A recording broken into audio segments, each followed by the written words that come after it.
This is episode 7 of Beyond the Barbell. This time I am at Elevate CrossFit at DIP with Henry Dunn. So first of all, huge congratulations to making it to CrossFit semi-finals in the adaptive division. Thank you. Excited. And thank you so much for joining me on my podcast. It's good to be here. So I just wanted to start with basically your story. Mm-hmm. What happened? You were only 23 years old, and how did you overcome your injury? Yeah, so if we go right back, how it happened, I was out on a remote cattle station in Australia on my year abroad.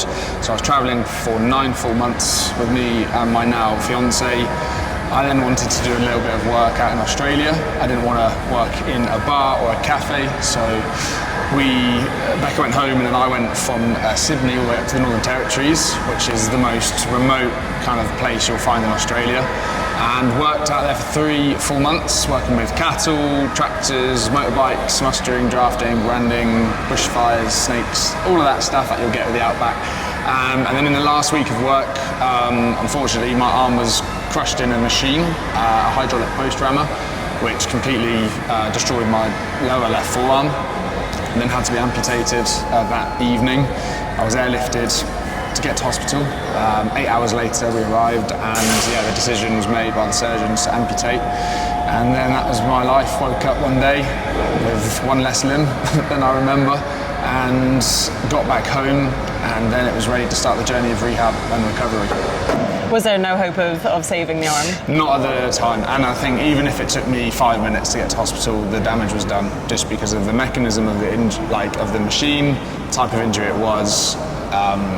I think it was done before they could even think, and that was it. So. And how did you overcome that mentally? I mean, especially going through the physiotherapy process, even with a small injury, it's not easy. No, it was massive, absolutely huge. I was an ex-rugby player, so I couldn't now play rugby. Very independent, suddenly went to no independent. So it was a really long journey, I would say. We're now 3.5 years post the injury. But I had a new focus of then getting into a new sport, which is where we are today, which is the CrossFit kind of journey.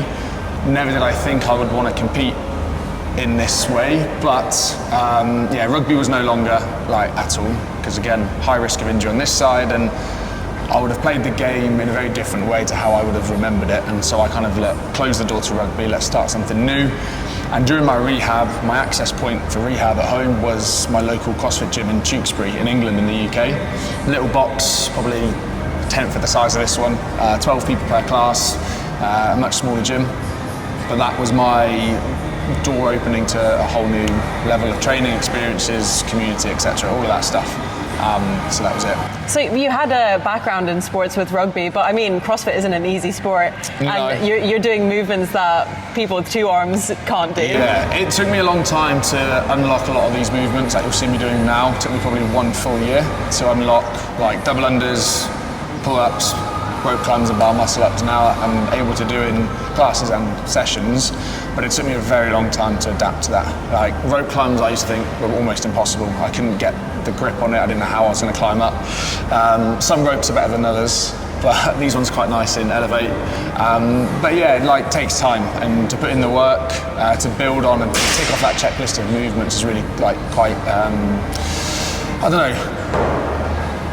good, and feels good every time I take a new movement off, which is good. And then from that I can put that into training, build and get stronger, get faster, and then apply that to competition. Would you say CrossFit kind of saved you, because it kind of put you onto a new career path, really? In a way, yes. I'd say mentally, and I say physically.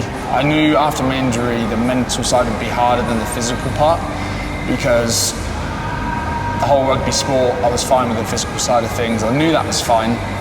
And my background is in sports injuries and rehabilitation as well, so my degree is in that. That must have really helped you. It did definitely help me. Me and my physio's gone very, very well. But then it was more, the mental side of things, of channeling kind of all the trauma into the area of now what is not just CrossFit, but also the functional fitness training. If I look at it in this way, I'm performing at a higher level with my injury than I would have done if I'd not lost my arm and probably just played average level rugby throughout my 20s. So if you see it like that, it's definitely created some great opportunities. I can lift more now. probably faster, stronger, everything off the back of this into not just the gym, but work life as well. Are there still days where you get frustrated? There's movements that you can't 100% do that you could do before, for example? Yeah, so the biggest thing for me is managing this scar, which is a big scar here. They took it from my skin, the thigh, the skin graft. Now, because I wear a strap, which you see me train on, this causes a lot of rubbing, especially on like the inside here of, if it was, for example, like chest to bar is, I would say, the most annoying movement, or hang movements, because it slips down and pulls. If I then tear the skin, that's a prime example like that on my bar muscle ups, that then just is a pain in the arse now, and everyone gets the calluses and blisters, but sometimes I get them here and here and here, which then completely stops me from doing any rig work, doing any snatch work. So yeah, I've just got to manage that. And I work really closely with a brand called Sport Tape, who kit me out for the full season. I go through God knows how many meters of tape. Oh God, season. I can't even imagine. Into the hundreds, I reckon. I just wrap, strap it up. But yeah, they really support me. And their tape is class. It stays on, locks in, and I wear it most sessions if I'm on rigs or using the strap. That's crazy. So yeah, thanks to them, Sport Tape. Give them a shout out. And you coach at a few different places. Do people find you as a coach inspiring then? They're like, wow, if he can do it, then I should be able to do it as well. I think the whole like inspiring side of things to me is almost a bonus. Like I don't see it, and I never walk into a gym and be like, oh, I'm going to inspire these people. I just see it as I'm a coach. I was a coach beforehand in a way, but now out here I coach at Boxica, which is a high rock kind of functional fitness boxing gym. And I'm there to be a good coach for the clients. I very quickly now can adapt certain movements to demonstrate. I'm confident in saying, look, bench press this morning, can I get one of you just to show me on the bench press, but then I'll talk them through it and give them the points. There's just simple ways of adapting, but most movements in that gym, in this gym, in Boxica, I can show and demonstrate. I use my wall ball as like my extra like little bit of length here to demonstrate. I do wear prosthetics, but Boxica's an outdoor gym, and it gets very hot and sweaty. So with prosthetics, I could wear it, but it would just be very difficult with the heat. Are you allowed to compete with a prosthetic? You can. Very popular for the lower limb division, for below knee amputees and above knee. However, for upper, it would actually be more of a limitation because of range. Like the strap allows me to, pull lots more weight through it. I can deadlift, I don't know, a much heavier weight with the strap compared to the prosthetic, because it's the suction that limits me, and then it will pop off at 70 kilograms, but then with a strap I could probably do 170 or whatever. So talking about competing, obviously you're going to compete in the CrossFit semi-finals. Are you excited? What's the vibe? Yeah, excited now. It's been a busy 2 months. I've been on the programming with QHP for the last fair few 2 months, really hammering the work, being in here this time of the day on my own. And luckily with my work now, I coach in the mornings, so I have that time to do a few PTs and then also have the time to train and then back in the evenings. But yeah, I'm excited. I just hope the workouts play in my favour as well. Because I'm in upper 2 point, so there's lads in the division very similar to me, congenital amputees. There are also individuals with their hands, but they have like wrist fusions, or there'll be areas in the shoulder that are limited. But these are all like legit doctor approval. There's high levels to get past the kind of the criteria to meet the 2 point of contact. You can't just say, I've hurt my wrist, sign me up. They do take it seriously. So yeah, fingers crossed they go in my favour. They go the way I want them to. Yeah. And we'll see. It's always a busy, full-on weekend with 5 workouts, so that's 4 days. Upload the videos, make sure there's no technical issues. So that comes with it, the stress of lines, markings, but it's all part of it. And it's my 3rd year doing the semi-finals now, so I know what's coming. To play, yeah. And you qualified in 2024 as well, is it? Yeah, so I got to the games in 24, which was a massive shock because it was my first proper year. And to be honest, I shouldn't have actually probably gone because I qualified 12th. You need to be top 10. We had 2 injuries, so I shifted up to 10th. In 24, went in as the underdog. No one knew who I was, and then I didn't qualify. I finished 6th. I was very happy. Then in 25, I just missed out. Came 12th again in the semis. Stayed 12th, so I missed out. Then we'll see this year. Fingers crossed for you. But there's bigger numbers now in the division. We've lost some really good athletes though as well through retirement, I'd say. Some really good athletes. But saying that, more athletes coming through the door. I would say it's now more competitive because the level of athlete is almost closer to what it should be, rather than big gaps between the top 5 and then the bottom 5 of that side. So yeah, it's going to be a tough week, but we'll see. We'll give it a good go. Can you see yourself progressing in the future? Is this what you want to keep on doing, is competing in CrossFit to get to the games? I would say, yeah. The adaptive division needs to also grow how it is planned to grow. I think if it's the vision they have is the way it's going to go, then great. They're back now to the whole CrossFit setting. So normally it was separate on different weekends, but now it's all in one city. I don't know if it's in the same venue, but yeah, I think they're going back to where they should have been a few years ago. And as long as the numbers build, as long as it stays competitive, as long as more athletes are coming through, then yeah, I think I'm 26, so I want to keep progressing. But then also competing in other comps without being adaptive, just signing up. Like I did Turf Games, 1 on 3, and I just rocked up. I didn't say, oh, by the way, I just want to be involved. Do any of the other big international competitions have adaptive divisions? Yeah, so Wadpalooza do. The guys Adapt All or Nothing back home. I know those guys. Carl, they run the lanes at Wadpalooza. Wadsalona do it. I did a comp with another adaptive female athlete back home, Annika, who we did one of the northern comps. Can't remember the name, that's bad. I remember it. But we basically just did it without saying we're adaptive, and I think now they're pushing into adaptive divisions. So hopefully, yeah, the sports are growing. Accessible is key part of this. Accessibility is key, but also keeping up the high competition level. And I get that's why we have different divisions, so it's suited for everybody, which is really cool. What was your kind of support system after the accident, and did they help you push through to become more positive about the situation and say, listen, you're still really young, your whole life is ahead of you? Because it can really depress some people. Yeah, it can do, and that's kind of, I did the complete opposite to what most people would have thought. If it happened to them, they say, I would have just, gone downhill, gone for a downward spiral. But I had great family, now fiance, friends, connections, mentors, coaches. I spoke to other people who had faced similar, triple amputees, quad amputees who have been in Afghanistan and are doing some incredible things. And then again, you see the adaptive community globally, everyone's doing really cool stuff. So yeah, I kind of connected to the right people, blocked off people who would not drag me down, but negative people, get rid of them, focus on the good people, focus on the people that are going to help me, and then from that I could then help myself, and then now I'm helping others in the gym, coaching and all of that. You do some work with Touch Dubai. Yes. So tell me about that. Yeah, you've done your research. Yeah, so I joined Touch. So Touch are an inclusive agency over here, consultancy, and I'm a talent for them. So I do a lot of public speaking. I do workshops for corporates on adversity, on change, on mindset moving forward. And so, yeah, with them, I do a little bit of work with them. I do work on my own as well with other companies.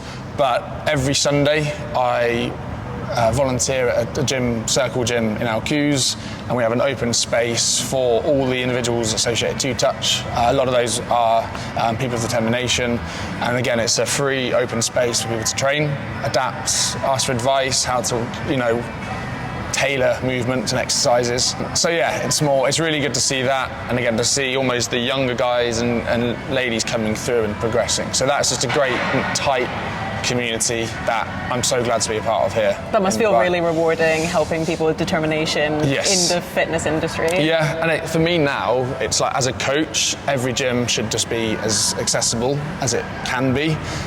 No limitations from barriers to entry to making your way around the gym. I coach kids classes at Box Crew as well, and I have a few children who do have disabilities who come in, people of determination, and it's no bother for me. And they always call me before and say, hey, is it all right if? I said, absolutely fine, you bring them in and we're going to work it out. So that's good, because that's what society should be like. It shouldn't be pushed to one side. And public speaking isn't easy either. Were you as confident with public speaking before your accident? No, definitely not. I would hate it. But with the injury, with the story, and then with the principles that I applied to corporates and schools and organisations, it's something that I've just had to develop as a skill. So I've got a big talk coming up this Friday on the same weekend as semis, which is a big, for an oil and gas company, it's a wellness day because it's Mental Health Awareness Month. So that's going to be great. But that's a big focus as well, so I've got to balance that, and the timings don't always suit, but I'm going to make it work. And I have got a cool story, I've got a good story to share, and now I'm public speaking in front of big organisations, schools or whatnot, and sharing the secrets of what creates a good mindset and moving forward after you face adversity. So I forgot to ask you, how did you find the Open this year? It was pretty tough. Yeah, it was hard. So I came 18th in the Open, which isn't where I wanted to finish.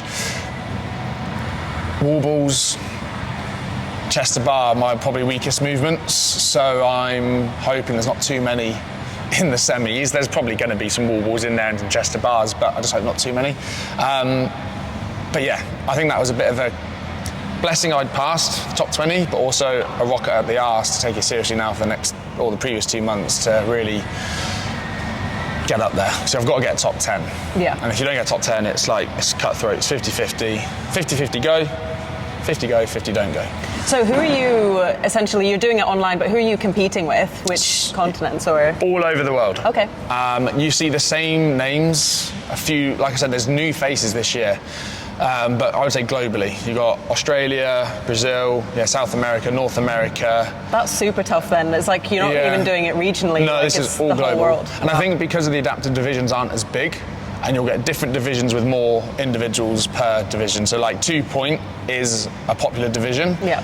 I say popular, you don't really have a choice, but there's just bigger numbers in the division compared to just thinking quad, for example, where all 4 limbs are impaired. So it's just the way it goes. But it's good because it makes it more competitive. But there's people competing all over the world.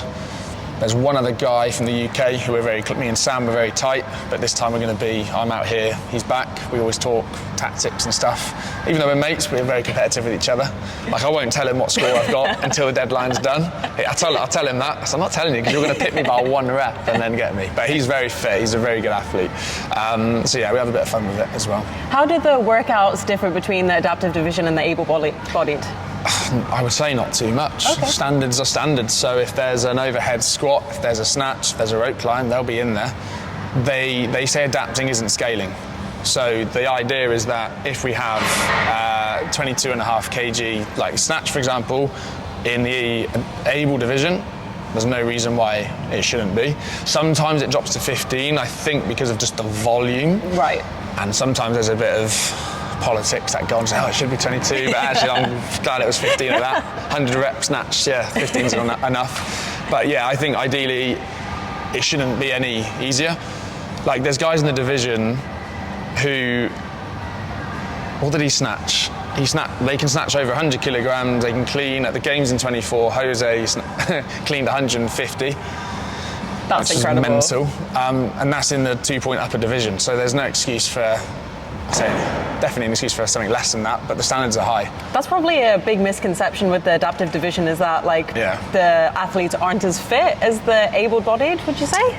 I'd like to think not, but I just think the whole thing with disability and the stigma around it is, will they be able to do as much? And then when you see, again, another guy, Logan Aldridge, clean and jerk 100 kilograms with one arm, I have I know I've got my lower part with a strap, he popped it up and split jerked it overhead in like 21 or whatever it was. And you just think, these guys are setting, and ladies setting the standards of what it should be. It shouldn't be dropping.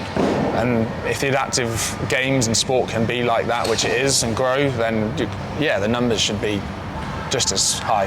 That is for my division though. It's very different for lower and everything like that, relative per division. Do you feel that you get as much attention as the able-bodied athletes? Like, without being too, I'd avoid any like political conversations with the adapters, but I'm still growing as an athlete, and as long as I see that, it's good. I don't know if the games are going to be in the same location this year. I don't know. You'll have athletes who've been in the game for a lot longer, who will express their perspective on things, which I think is great. I just keep to myself for now because I'm still quite early on. Yeah. I also understand where they're coming from, because sometimes, okay, for example, we didn't have bar muscle ups in a workout, we had chest to bar, but the able-bodied had bar muscle ups, and I think it was like, why don't we have bar muscle ups? And for that, I think that if they can get that bar and it should be the same, then that's where people will be happy. Brilliant. Especially when you're competing. Yeah. I get not every athlete in our division or any division can do a bar muscle up, but when you're actually competing almost semi-finals and above, you should be definitely able to be in there. Yeah. I don't quote me word for word on that in terms of if it was a semi-final workout or an open workout.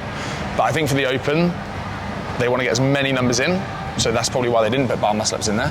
But then come semi-finals, there'll be bar muscle ups in there. There'll be rope climbs. They don't hold back. Well, fingers crossed for your semi-final attempt. Yes. Hopefully you make it into the games. Yes. Thank you for joining me. I like to end each episode with asking my athlete, what is the best advice you've ever been given? I'm going to go a bit rogue and talk about like confidence. So everyone seems to think confidence is about, what other people think. I've built so much confidence from having so much self-assurance in myself. So being in the gym, getting strong, public speaking, getting confident there has made me a way more confident person overall than I was before. And yes, people stare, people might make comments, but people often get too sucked into those people. I completely block it out, and if I know, like, walking in this gym, I'm fit, I'm strong, same for public speaking, same for just like being the person who I know I am, that's where confidence completely just skyrockets. So I think self-assurance is so important, and do as much hard work as you can, whether it be in this space, in work, where failure might not be an option. I love that so much. So we'll see what happens this weekend. But, we'll take it. We'll take it. Take the result, whatever happens, I can always learn from it. There's always next year as well. Always next year. Hopefully this year. Hopefully this year. Thank you so much, Henry. Thank you very much. So that was episode 7 of Beyond the Barbell. Perfect.